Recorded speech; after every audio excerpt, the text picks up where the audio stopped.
Hi, everyone. My name is Adele Shortino, and I am so excited to be here. And I am your host for the Artist to Artist Talk Show. Today, we have a fabulous artist, and she's a miniature artist. Her name is Lorrie Anderson. And I'm so excited to have her here and to share her story on all of her beautiful artwork that she has been creating. And just remember, these pieces are miniatures. So we have tiny pieces that we're going to be putting up on the screen, but I know you're going to love them. We've created a wonderful slide presentation for you, and she's going to take you down her journey and let you know how she started and where she is now. So I'm going to bring Lorrie up right now. Hi, Lorrie. How are you? I'm doing okay. Nice to see you. Yeah, it's really great to have you on the show. And I know there's a lot of people that want to hear about you. And we have some people coming in, Leanne Marshall, Jeanette Berger, Marcy. So all these people are popping in here to hear the show. And I know you're just anxious to show them what you've been doing and where you started. So we're just going to go and jump in on this program because we have a lot of stuff to cover. But one of the questions I wanted to ask you is, I know you started on larger pieces, but what motivated you to move to the miniatures? Oh boy. I used to do miniatures for fun. I had my own doll house and I always wanted to make miniature dolls, so that's what I was doing. And I had sent a friend of mine dolls that I had made for her in miniature for her doll's house. Unbeknownst to me, she contacted one of the miniature magazines here in the States, and I get a letter from the editor asking if she could do an article on my miniature dolls. I didn't have any miniature dolls. And I was just learning how to work with polymer clay and how to make these little tiny dolls from doing 14-inch dolls. So what I did was I thought, this is an opportunity that I can't pass up. I've got to do this. So I sat downstairs. I didn't have a studio. I sat downstairs at my kitchen table for 2 weeks, and every day for at least 8 to 10 hours a day, I sculpted again and again and again until I got it right, until I had 10 dolls. Wrote an article, which my cousin Michelle helped me with because I had no idea. And that's how I started doing miniatures. And it exploded. It just exploded. And now that's my love. Wow. Wow. Well, that's very interesting. I know that you also do accessories and furniture too. You do everything to scale, and I know everybody's really anxious to see the slides. But when I was looking at them, I thought, wow, she really has to work with scale on this because they're so tiny. What is the size of the miniatures? 1 inch to 1 foot. 1 inch to 1 scale, right? So if something is a foot, okay, it's an inch. Okay. And that's 1/12 scale. So that fits most dolls' houses. There's 1/24 scale, 1/44 scale. I mean, now you're getting really teeny tiny. Yeah. Tiny. But I like the 1/12 scale. Yeah. Well, we have some more people jumping in here. Remy, Kim, Bradley, Esther. Hi, girls. Hi, everybody. Hi, We're just trying to go through some questions here. If you missed the first couple of questions, don't worry. There's going to be a replay. If you have any comments or questions, please feel free to post them and Lorrie will answer them. And where do you get your inspiration, Lorrie? I know that you do a wide range of different subjects, but where do you get your inspiration? Oh, I'm a hopeless romantic and a voracious reader. Okay. I love the classics. That I can read a book and I see the characters and I can see their costumes, and I love old movies and I love designers, and So reading, watching old movies, just really anything. I could see someone walking down the street and say, "Oh, I have to remember that face," or "Oh, look at that coat they have on." Everything in my world, whether it's a color or a person, I could see a button and I could create a whole thing around that button. Yeah, Like, it's really around interesting. me. Yeah, it's interesting. I think a lot of us artists are that way, and we could just be passing a building and people, and we get inspiration. We have a question coming in, and I'm going to post it up here for you. This is from Bradley. Good witches or bad witches? I think you like all witches. Well, I do, but bad witches are always better. That's funny. And I noticed also you do a lot of costuming. Can you tell us a little bit about some of your costuming that you do on your pieces? Um, okay, well, okay, there she is. This is one of my latest witches. Um, just everything is just fantasy. I kind of I'll say this costume in particular. It's from a certain period in time, say the 1700s or whatever, and I just put bits and pieces together. I want it to all be fantasy. I don't follow a particular genre. Everything is different. Like she's got huge buttons on her shoes. It's just all fantasy and fun. I want it to be fun and just dreamlike. Nothing real world. That's no fun. No, of course not. So let me ask you, basically, are you creating patterns for these costumes, or are you just taking pieces and cutting them to the size that are necessary? Oh boy, that's a big question. It's a big one. In one of my incarnations, I was a tailor. And I used to tailor men's suits. I used to make prom dresses and bridal gowns and all of that. So I have an eye for fabric and how to put fabric together. So when I make these things, if I need to do a little pattern, I'll take a piece of paper toweling Sure. and use that like cloth to measure my size. Um, but usually I just write with my chalk pencil and Right. Well, there's so because I have an little. eye for it. Right. Well, I think once we were discussing this before we went live, is once you start training your eye on whatever scale you're working in, whether it's 10 inches, 12 inches, or bring it on down to the size you're working with, you're training your eyes and the muscles in your hands. And I think all of it just works together. We have another question here or a comment. He's saying, talk about using the fringe edge of the fabric on the sleeves. He wants you to talk about that. Fringed edge of the fabric on the sleeves. Bradley, I'm not sure. I'm not sure what, oh, okay, I think I know what he means. If you want fringe, miniature fringe for a fabric, I'll, I just pull the threads out and that creates the fringe on the fabric, whether you want to put it on a piece of furniture instead of buying big bulky fabric, which doesn't translate to the size. Yeah, That's always the perfect size. he's mentioned here that he's talking about the last witch that you made.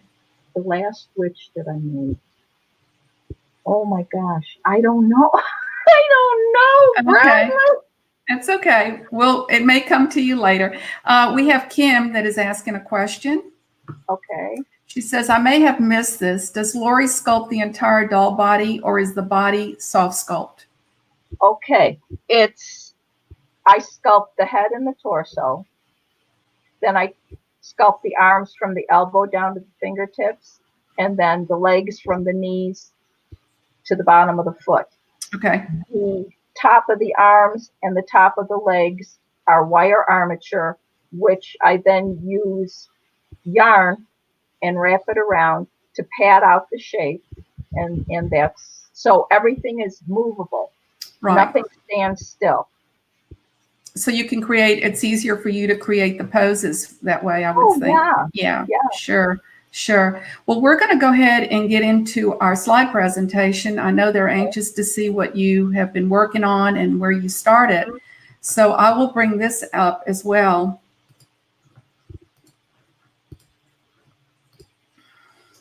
And we'll go to the big screen, Lorrie. Okay. Well, it's great having you here, and I'm so excited to be able to present this to everyone. I know it's going to be a real education, learning more about these little miniature pieces.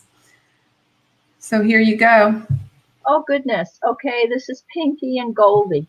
I have a love for dachshunds, and I have a love for fairies. And this doll is one of my first, actually. Within the first year of creating dolls, I made this doll and costumed her. She is completely posable. She is 14 inches tall, and I made the wings, and most of her costume is antique pieces of lace and fabric. So yeah, that's Pinky. This is Lady Gwen. Lady Gwen is one of my first fairies, like with Pinky. I kind of did them all at the same time. And she's another doll. She's 14 inches tall and completely posable. She bends at the waist, at the hips, at the knees, and then the arms bend. The Goblin King and Queen, they're within my first year of sculpting. These are also 14 inches tall and posable. The Time Bandit. Sorry. Oh, that's all right, honey. So yeah, they're posable again, where they bend at the waist and the legs and the arms, so that you can put them in any kind of pose you want. Are you using vintage fabrics here, Lorrie? Um, let's see. Well, no, those are all new pieces, but have that vintage patina. The Goblin King, his clothes are made out of a man's cashmere suit jacket. Okay. So, you get your fabric where you can find it. Absolutely. I understand that. The Time Bandit. This was my husband's favorite piece. I also did her within the first couple of years of creating. I just had so much fun doing these large dolls. And she's another one that's completely posable. The torso is done to the chest, and then the rest is all padded out on a wire armature. How tall is this piece? She's 14 inches tall. If you consider her top hat, she's like 16 inches tall.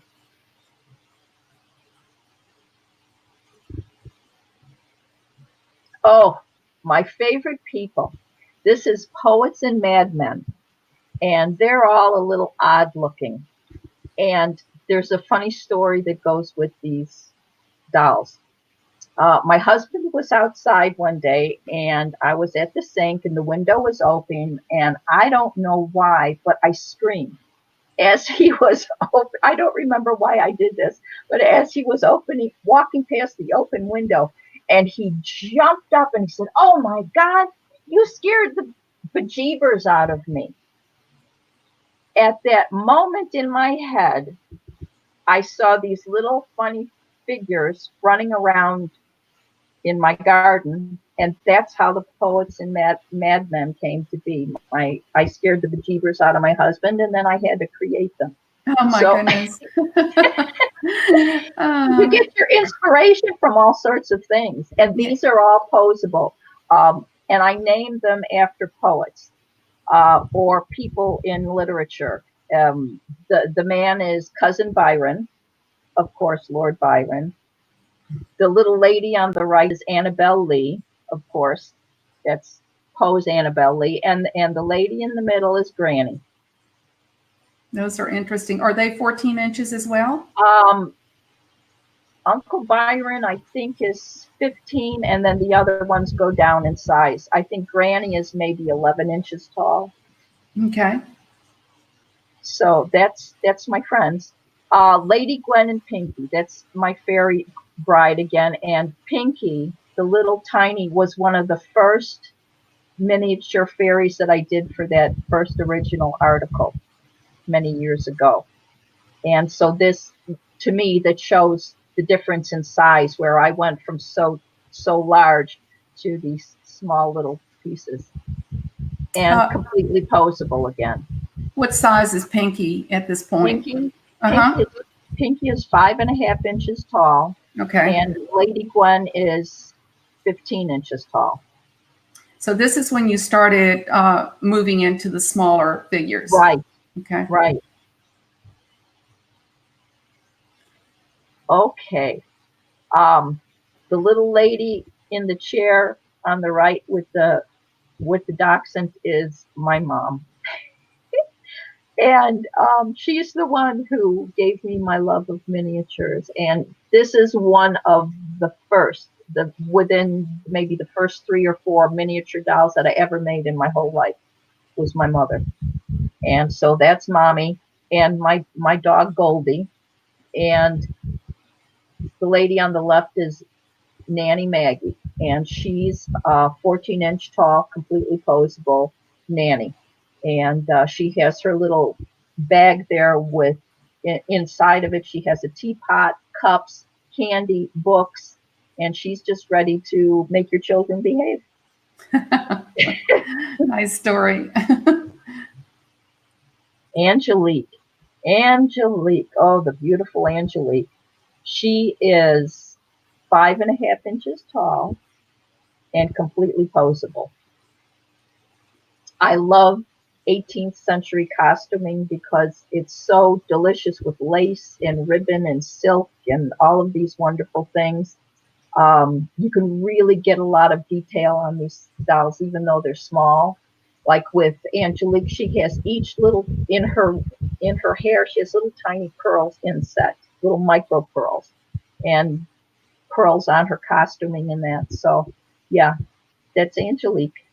Yeah, and from what I can see in the picture, she's sitting in a coffin, correct? Yeah, yeah, she's resting. She's taking her afternoon nap. That's nice. She's really, really neat looking. Oh, thank you. Bronwyn the Fairy Queen. She's another. All of these now that you're going to be seeing are 5.5 inches tall. So it's 1 inch to 1 foot. So if Bronwyn were a human, she would be 5 foot 5 inches tall. That seems to be the requisite size, if you will, for the normal person. She's completely posable, and she's dressed in silk and cotton netting. Her crown was all made with crystals, Swarovski crystals and wire, and her little staff is made with crystals and wire. Lori, the hair on the pieces that you have.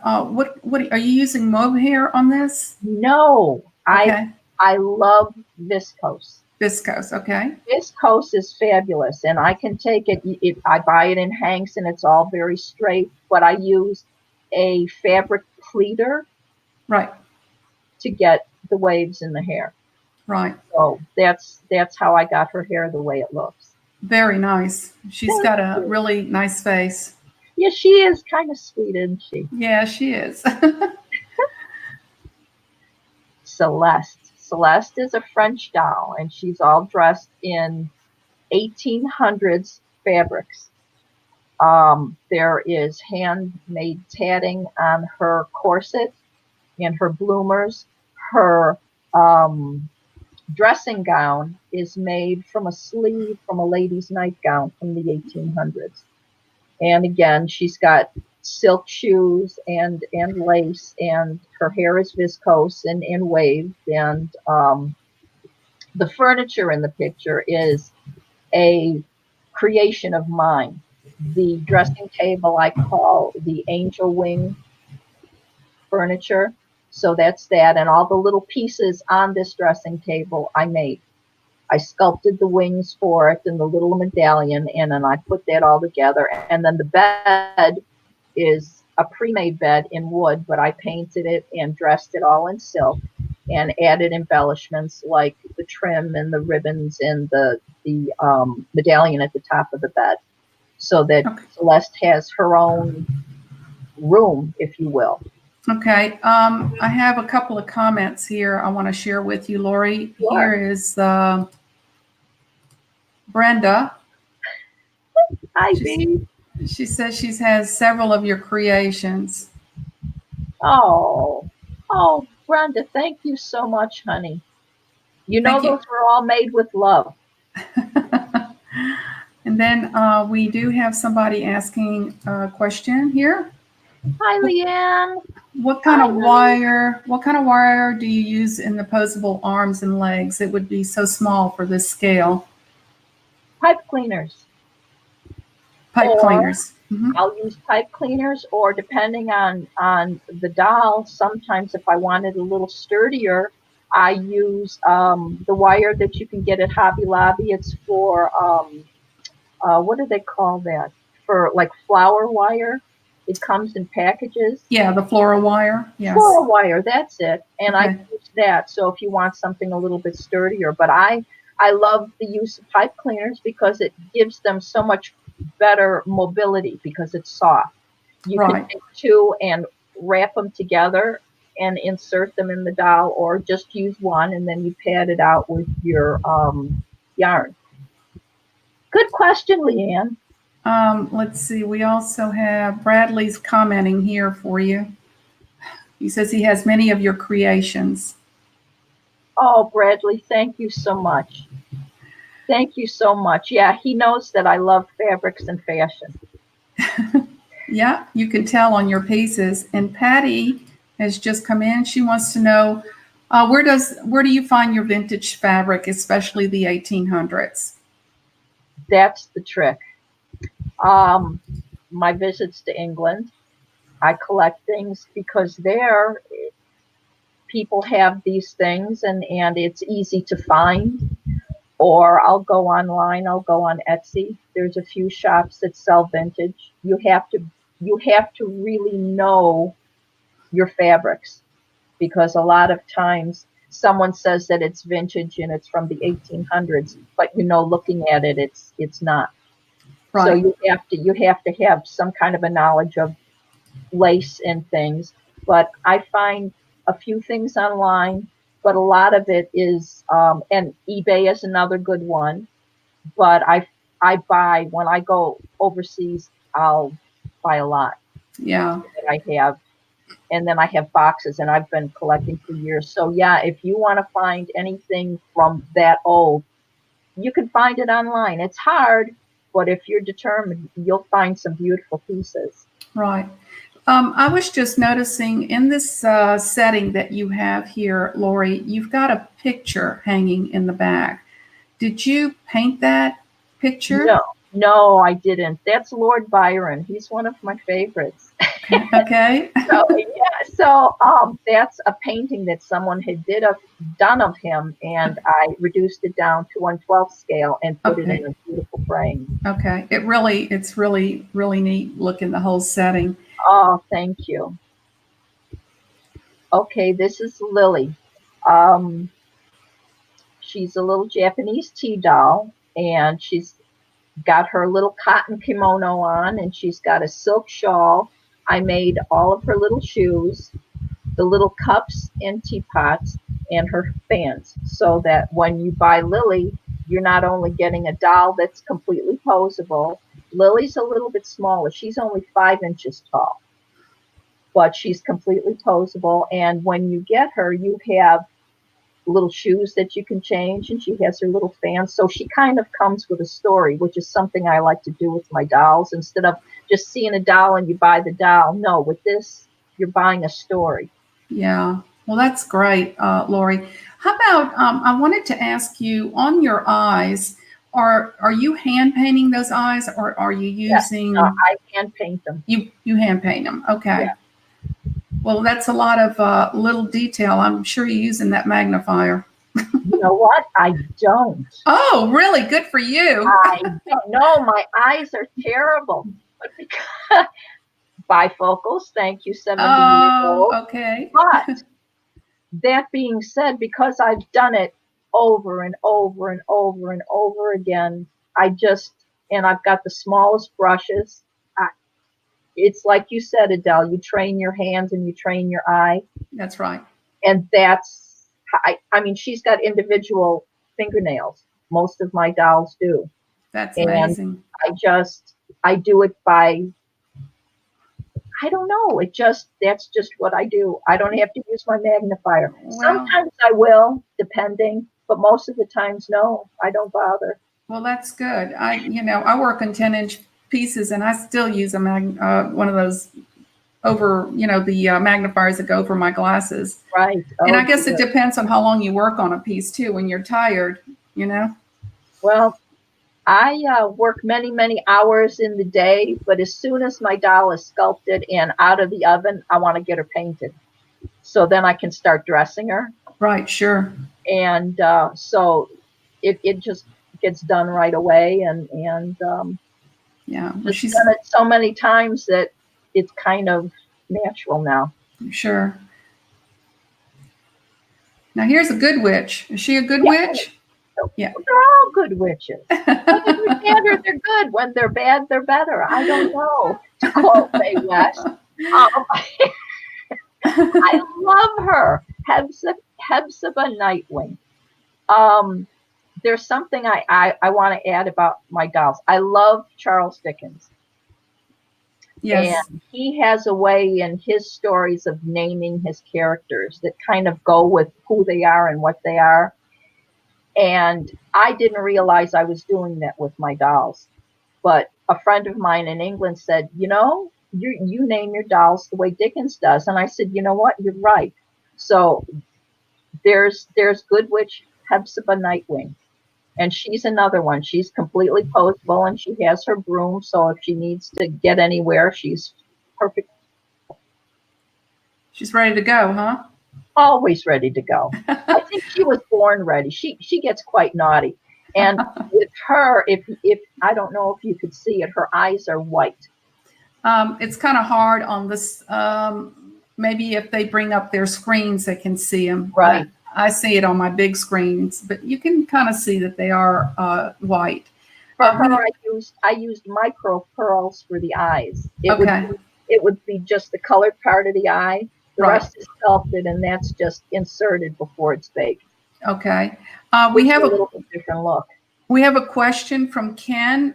He wants to know, do you use wire in the fingers and the hands? No, I don't. No, I don't. The clay that I use, I love. And when I first started sculpting, I used many different clays to see what was the best. And I found a clay that works so well for me that I can do these little tiny hands and I don't have to put wires in and God forbid, the fingers do not break. I've had maybe, of all the dolls that I've done, I've maybe had 3 breakages with maybe 1 finger. Wow, that's pretty good. What kind of clay do you use, Lorrie? I use Pro Sculpt. Okay. And I love it. I had, in fact, to tell you how good Pro Sculpt is, I dropped a piece off of the top upstairs. We have like a little area right by the steps to go down, and it fell. It fell down to the first floor, and it fell on a tile floor, and not a finger broke. Well, that's good. I mean, because to repair those little pieces, that's got to be a challenge. You know what? No, it's pretty easy because it is so small. Well, that's true too. But yes, I love Pro Sculpt polymer clay. I love it. It really is sturdy if you bake it properly. And that seems to be the thing with no matter what clay you use, you have to have the proper baking. And that just comes with practice. I have someone here that took a class from you. Let's see here. She's coming in. If I can pull it up. Sandy said she took a class from you. Oh, Sandy. Hi, Sandy. Yes, she did. She took a costuming class from me many moons ago. Yeah, that's what she's saying here. Oh, Sandy is a great artist. I love her little creatures and her people that she does. She's wonderful. Hi, Sandy. Okay, so we'll go to the next piece.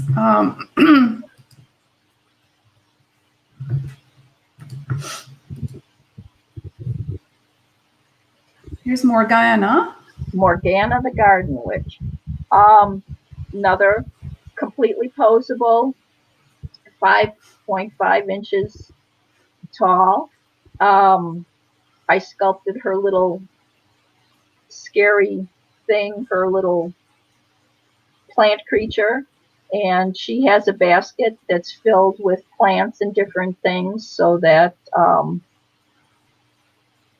she's ready to take care of your witch cottage garden. And that's another one. There's just a story to her. This is Rose, the lady in waiting. That's kind of self-explanatory. I Um, think so. yeah, she's dressed in vintage hankies, actually.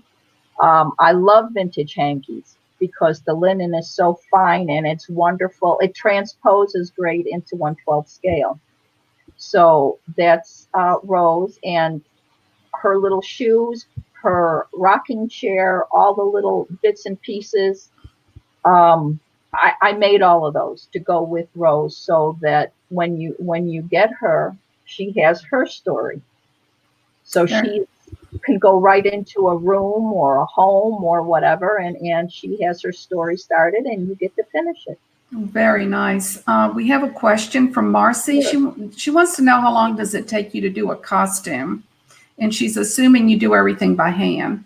I do. Thanks, Mars. Yeah, I do everything by hand, and it depends on the costume. Sometimes I can start in the morning costuming. Usually I have a sculpting day, then I have my costuming day, and I'll start maybe 8 or 9 o'clock in the morning, and 4 and 5 o'clock in the evening I may be done or still have a little bit more to do the next day. It just all depends, but it's labor intensive and a lot of times many hours because you work slow and you want it to be just perfect. So yeah, it takes a while. You can't Yeah. mass produce these like a factory. No, that's it. I mean, and you're also thinking about things as you go along too, you Well, know. and I want the detail. I want the detail to be right. Right. I don't want a big fabric or fringe or whatever on something that's so tiny. Everything has to be just the exact size. So, you look through your fabrics and you look through your lace and your silks and things, and you want just the right pieces. So yeah, it's time consuming. So sometimes it's a day, sometimes it's two. Right. Yeah, I understand that. Patty's asking a question. She wants to know, do you make the scenes when you finish the doll? Make the scenes when I Like, finish. I think she's talking about like all your props. You make the piece, you make the doll first, and then you do the props, or do you do the props and then make the doll? All the props that I have are from years and years and years of collecting. And Okay. I have my pieces that I make that I sell, but I have my pieces that are my own. I have boxes of things. So when I'm going to set up a doll for a photo shoot, now Lady Rose or Rose is pretty simple. She's just got scrapbook paper for the floor and the wall, and then she's got her little tchotchke things. But in the other things like Morgana or Hepzibah the witch, the fireplace and all of those pieces are pieces that I already have. I just go to my stash, pull pieces out. Sometimes I'll take things out of my own doll houses, put them in the scene. So, um, yeah, it's just all things that I have already. Okay. I love So, her. no, I She's love got a her too. she's got a great face.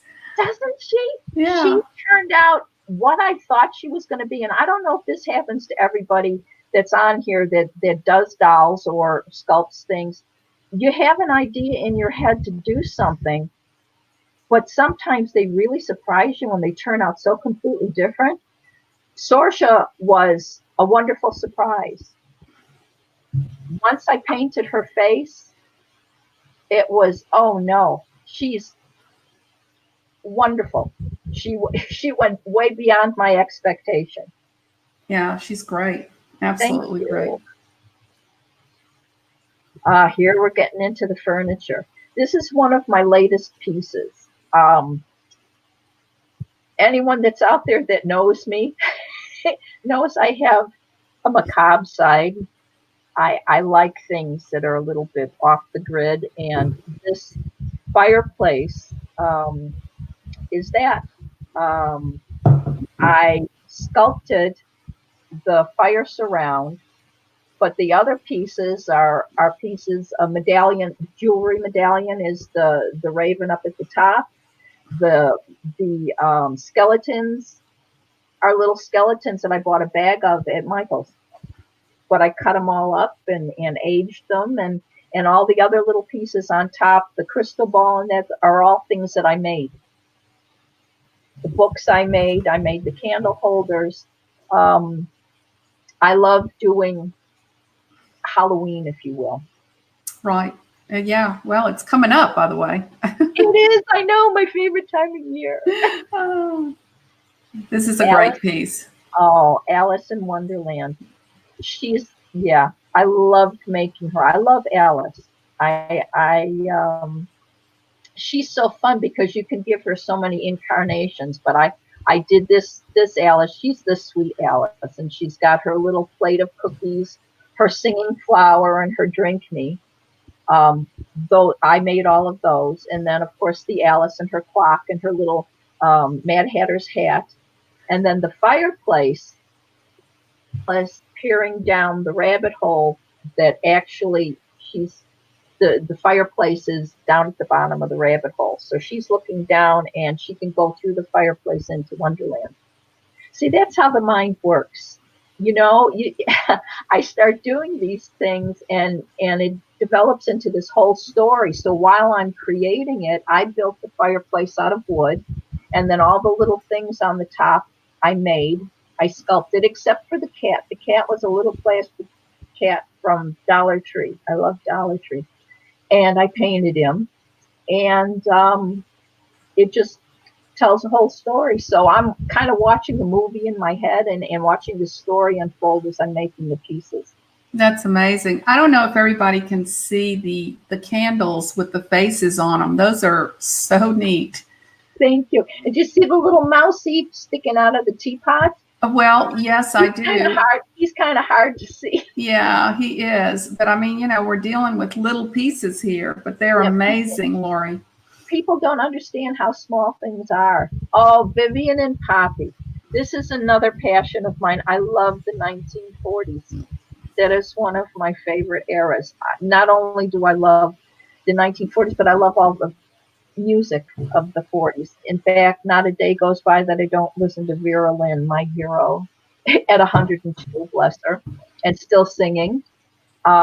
Yes, this is Vivian and Poppy, and they're sitting in their um, little area there that I made the little, oh my gosh, I made that radio years ago when I first started putting together miniatures. I sculpted the little telephone and the teapot. Um, and of course, they have their silly ducks on the wall because that was something that was very popular in the 40s. And they're talking about making blackout curtains. Okay. Oh my, is that cigarettes they have hanging out their mouths? Oh yes, ma'am. Oh, Oh okay. yeah, oh yes. My girls, no, my girls have no problem with smoking. Okay.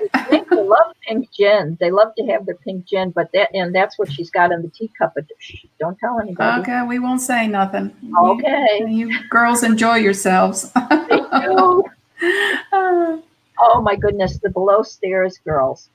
Hortense, the French pastry chef, is on the left, and then you've got your head cook. In fact, the head cook looks like my sister-in-law Jenny. Yeah, that's good old Jenny. And then you have the little upstairs maid on the right. Those are the below stairs girls. Those They're are kind of wonderful. Downton Abbey-esque, and they're all 5.5 inches tall and completely posable. On the cook, you can see the little spoons Oh, hanging yes. thing. Those were made out of jewelry findings. Right. They're called bead caps, Right. Yes. and I cut them and use them as spoons. Very, So very you good. can find little tiny things. If you really look around your house, you start to find minis everywhere. Lori Bradley's asking, what is your favorite secret weapon tool? What is your favorite tool? My hands. Okay, there you go. Oh, that's great. Okay. Anthropomorphic dolls. I find them fascinating. So I decided I was going to make some. And this is Georgette, the little Georgian kitty. She's 5 inches tall, completely posable, and she is covered in fur. Um, I don't know what you call it, but I'll take yarn and I just snip it in little tiny pieces. Uh, Bradley, help me out. What do you call that stuff? And it's all glued to her, so she looks like she has actual fur. Like did you flock her? Almost flocking her? Flocking, yes, flocking. So I make Yes. my own flocking out of wool, Okay. and I glue it on, and that's how I made Georgette. Very interesting. Well, she's interesting, that's for sure. She's a fun gal. Oh, here she is. Well, she's I a interesting little lady. I loved making this witch. Now, mind, with all the detail of her skin and her face, and you can't see all the little warts and moles and her little stringy hair. Um, she's from the movie Witches, and it was Angelica Houston played the Grand High Witch.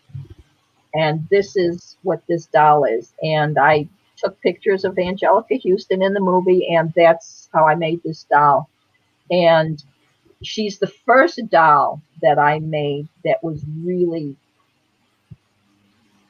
out of the box because she's so creepy. But she was a special commission for a friend, Kathy. And Kathy always pushes me to do the most bizarre things, but those are always some of the most fun things that I do.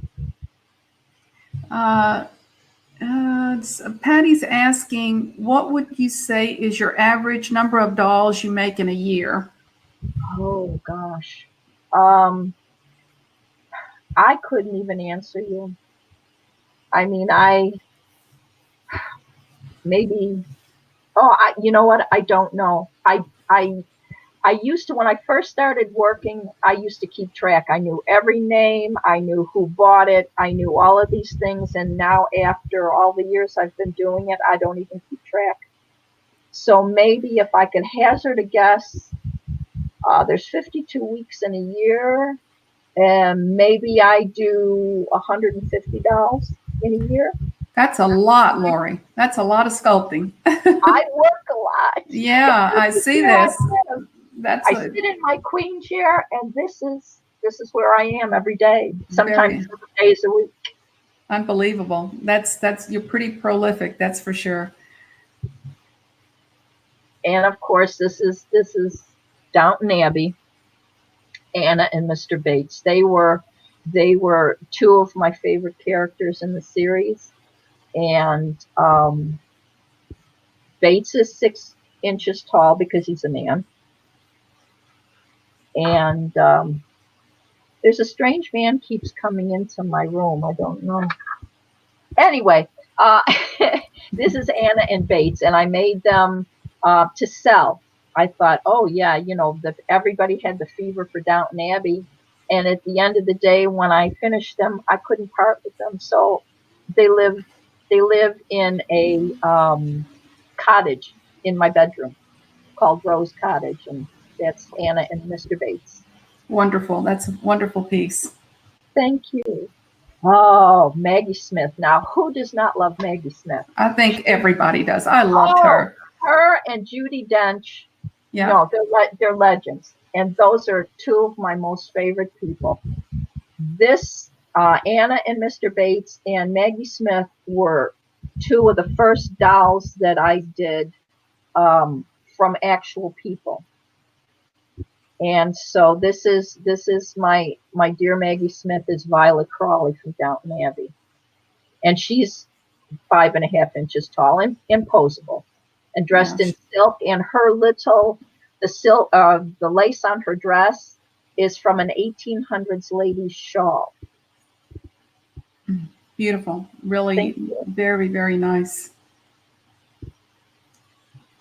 Captain Jack. This is a favorite. I have so many people that love Captain Jack, and this was a commission as well. A lady commissioned me to make him, and she built a whole huge room box around him. And it was hard for me to part with him because I really fell in love with him. Not only do I love Johnny Depp because he's so prolific, but to create him in miniature was a joy. It took me 3 months of stopping and starting to create this doll. I imagine. He's got a lot of detail in him. Oh yeah, I sculpted his guns. I sculpted his buckles on his outfit. I had to find the right fabric for his costume. Um, this is a silly thing, but you find things wherever you can find them. His head wrap is a piece of one of my grandson's boxer shorts that he wore out. And I said, oh no, honey, don't throw those away. Nani wants to use those. And he looked at me like I was a mad woman. And he said, Donna, what are you going to use them for? And I said, just never mind. I can use it. And it's the softest, most wonderful cotton, and it had a great design on it. So that's Captain Jack. That's wonderful. It all comes with a story. Of course, where we find things. It's like a big treasure hunt when you start doing things. Is. Yeah. Calypso. Well, that's anybody who's seen the movie, they know that Calypso was a fabulous character in the movie, and she was a commission as well. She goes with Jack in his room box, and all the little bones on the floor. This is another thing. What do you want to make your dolls come alive and give them life and make a story? Those are mouse bones. And don't ask me how I got them, but I did. And yeah, I have boxes of mouse bones and their little teeth and their little. Yes, my husband sometimes shakes his head and just looks at me and says, no, I don't want to know. So yes, she's got all her little accoutrements there, and she was a fun one to do. Aging the fabric, that's all new cottons I used on her, but I aged everything with tea. Tea and paint. Yeah, to get that old patina. I love her hair. Her hair is fabulous. Oh, dreadlocks. Yes. When I made her, I thought, how in the world am I going to make her dreads? But I did Captain Jack before that, and he's got dreadlocks. So I figured out a way how to do it, and now her dreadlocks were easy. But they're fun to make. Yeah, very nice. She really came out real nice. Ah, thank you. I love Elvira. I love Elvira. She's great. Love the setting. Thank you.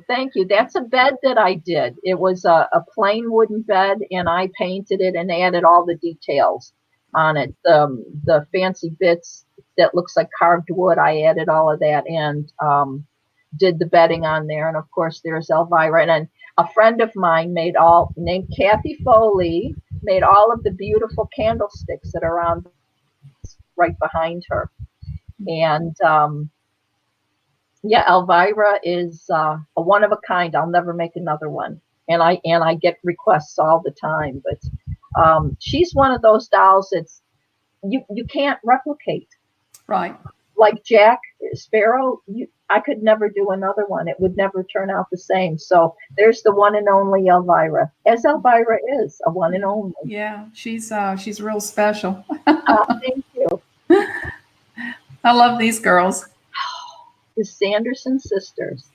Yes. I could make a fortune doing these over and over and over and over and over again. I get maybe 10 requests a year to make the Sanderson sisters, but I won't. They were really labor intensive. I made these, oh my gosh, I maybe 5 years ago, and they were a lot of fun because, of course, who doesn't love that movie, Hocus Right. Pocus? Yeah, So yeah, that's the girls. they're great. Thank you. Miss Marple. Well, see, there we're going into my literature background again, and telling a story. Um, Jane Marple. She's got her little magnifying glass, which I made, um, and she's got her victim on the bed, and she's going to figure out what's going on here. Yep, she's ready to do some investigating. Hey, she's good. She's good at it. Oh, chummy. I don't know who out there watches Call the Midwife, but that's one of my favorite shows. And Chummy kind of became my hero. And so I had to do a Chummy doll, and there she is, Chummy. And Chummy always says nil desperandum, and that's kind of my words to make myself get up every day. Nil desperandum. I'm going to get up and I'm going to create the best work that I can. So that's Chummy. She's lovely. And the sweater, did was that a knitted fabric? I'm trying to see. The sweater is part of a cashmere sweater sleeve, Okay. and you cut it in a certain way, and then I sew it together and I dress it on the doll so that, because I wish I could knit so tiny. There's some artists out there that make the most incredibly exquisite little tiny knitted pieces. I don't have that ability, so I use sweaters that are knit small enough so that it translates to a 1/12 scale. Yeah, but it's lovely. I mean, fabulous job, Lori. Oh, thank you so much. So we come to the end of our presentation here. And here is all of the areas that you can contact Lori or see, some of her work as she moves along. And it looks like you've got a nice blog too, Lori, and you're Oh, posting thank you. new Thank you. information in there all the time, right? My husband writes my blogs, and Okay.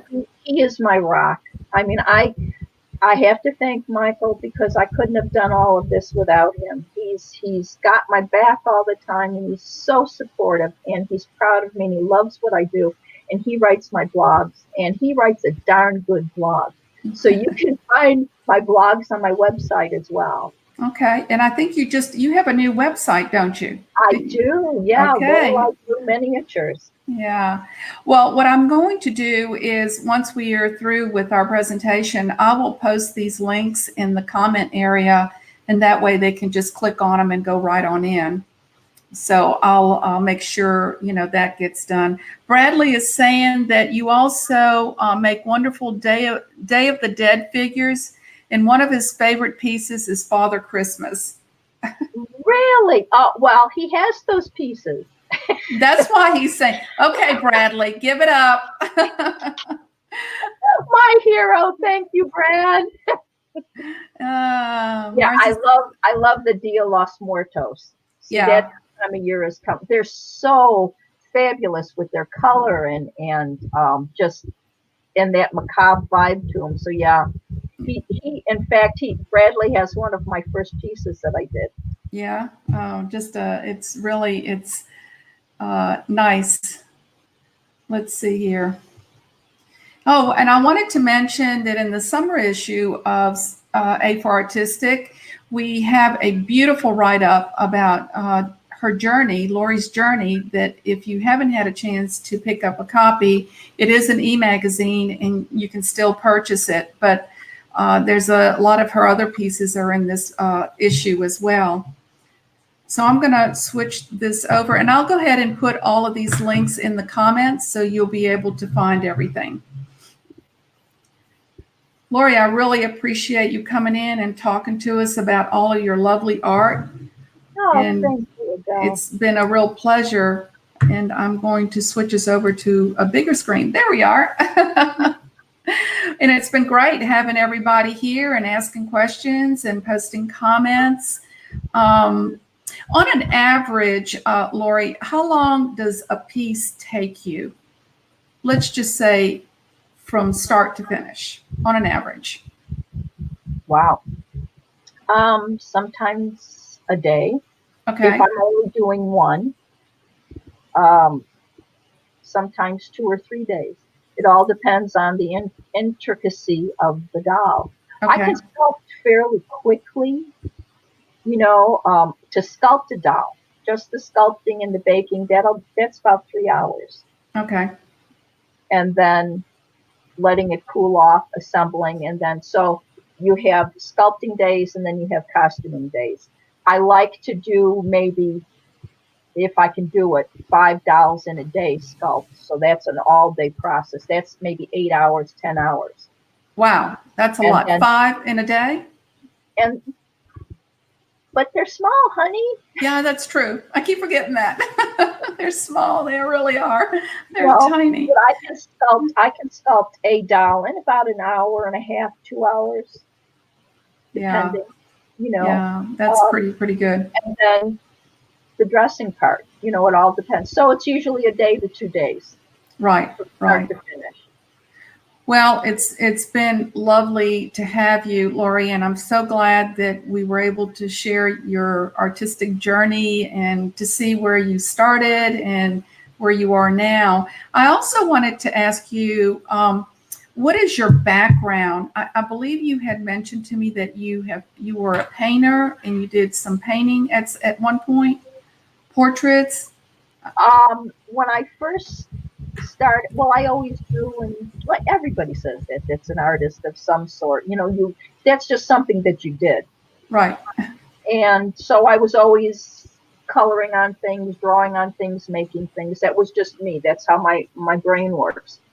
My first one woman show was when I was 18. Okay.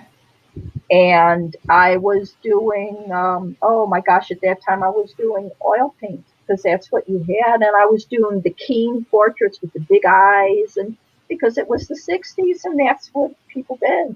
Right. And then I had a few shows after that, and then didn't do anything for a while, just painted for my own satisfaction, and then started painting in acrylics. I found acrylics, and that was in 1969, I believe, and that was exciting because they dry right away, and it was a totally, now it's op art and pop art. And I lived in Chicago and the Art Institute and all of these wonderful places that I could go and learn just by looking. That's how I taught myself, by going and looking at the masters and the wonderful works of all these fabulous people. And Right. then got into photorealistic drawings where I had shows with that. And then was working and retired and started making dolls, and here I am. So I went the gamut. But I always wanted to sculpt. Sculpting was fascinating to me. So I went from a little girl sitting down in her basement with some oil paints that mommy and daddy got you for Christmas. Didn't even have an easel. But I always had the dream that I was going to be an artist. I was going to do something artistic in my life. And so now that I'm going to be 70 next month, I'm living the dream. I believe I could do it. Some days you don't believe, but most of the time, yeah, I did believe, and I was gonna do this, and yeah, I'm doing every day what I love. Well, that's fabulous. Congratulations, Lorrie. There's a lot of artists out there that want to do it full time, and it's a dream for a lot of us. I have to say, a dream for all of us. Well, I thank you again for being on the show, and it's been a great pleasure to get to know you and to see more of your works. And thank you, everybody, for being here. We appreciate it. And if you have any questions, you can still post them, and Lorrie will get back to you. And I will also add the links for you to go to Lorrie's website and her blog. And I'm sure she would love to hear from you. So I have a would love to hear from you. Yes. And everybody have a great day. And we look forward to bringing you more shows like this. So we talk to you soon. Bye-bye. Thanks, Adele. Bye. Bye-bye. Bye.